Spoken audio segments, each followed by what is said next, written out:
Now we transition to the 1980s, and Linwood Lewis, Senator Lewis, is here to describe the happenings of that time. Senator Lewis was born in Parksley in 1961. His family farmed here on the eastern shore of Virginia. He currently resides in Accomack, where he is raising his son, John Zadok. Linwood graduated from Hampton-Sydney College in 1984 and went on to receive his Juris Doctorate from the University of Richmond. He continues the general practice of law in Accomack, Virginia, as a partner in the firm of Custis, Dix, Lewis, and Custis. He was named the 2013 Outstanding Citizen of the Year by the Eastern Shore Chamber of Commerce. He's an active participant and leader in various civic organizations. First elected to the House in 2003, he served in the House for 10 years, and in January 2014, as was alluded to earlier, was elected to the Virginia Senate to represent the 6th District, where he sits on the Committees of Agriculture, Conservation, Natural Resources, Commerce, Labor, Local Government, and Rehabilitation and Social Services. Senator Lewis, we thank you for being with us today.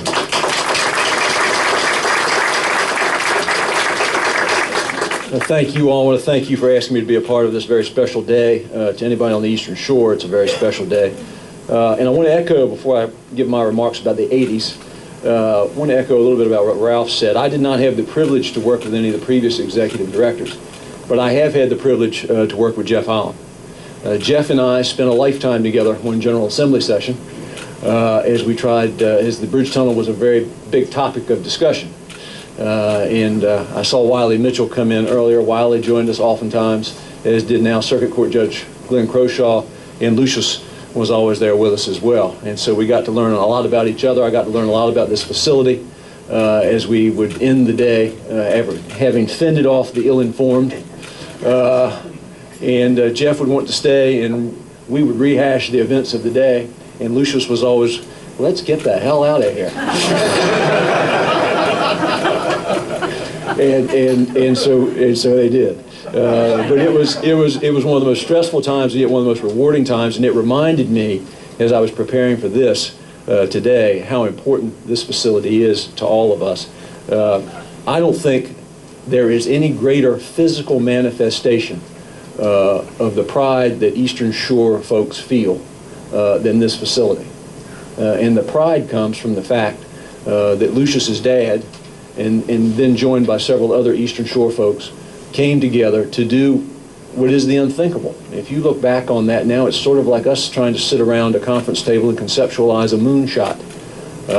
It's an extraordinary feat, an extraordinary achievement, and you often wonder, now that I've spent 10 years in the legislature, in the public sector, if we could do something like that today, because of the extreme, the achievement and the tenacity that was involved. I also want to thank all the commissioners for their stewardship now, and present and former commissioners, and it is stewardship.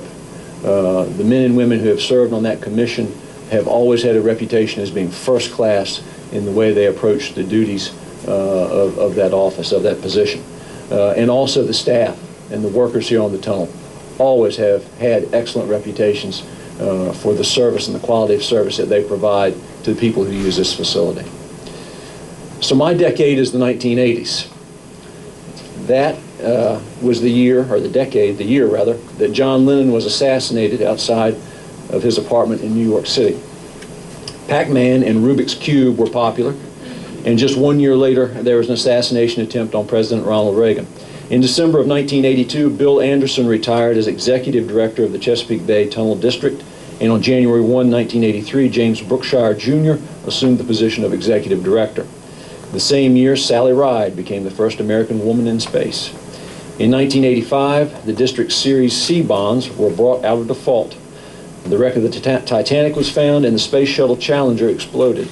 It was an exciting time for the world and also for the CVBT. The bridge tunnel was officially named the Lucius J. Kellum Jr. Bridge Tunnel in August of 1987 in honor of the man who spearheaded the project as it moved from a vision to a reality.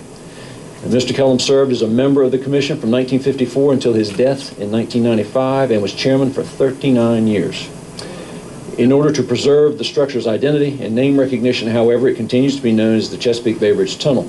It was at the same time that the commission began investigating the possibility of building parallel tunnels parallel crossing the facility.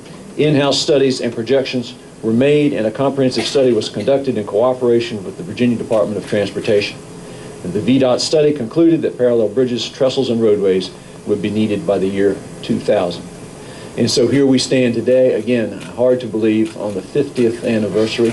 So much has happened to our nation, our Commonwealth, and to the Eastern Shore. But again, this has been an incredible part of the Eastern Shore's history. Where would we have been without it, without the vision, without the tenacity, without the dedication to this cause, to this tremendous construction project? So with that, I want to thank you again for allowing me to be a part of this and for this great celebration, and thank you all for your interest and support and for attending today.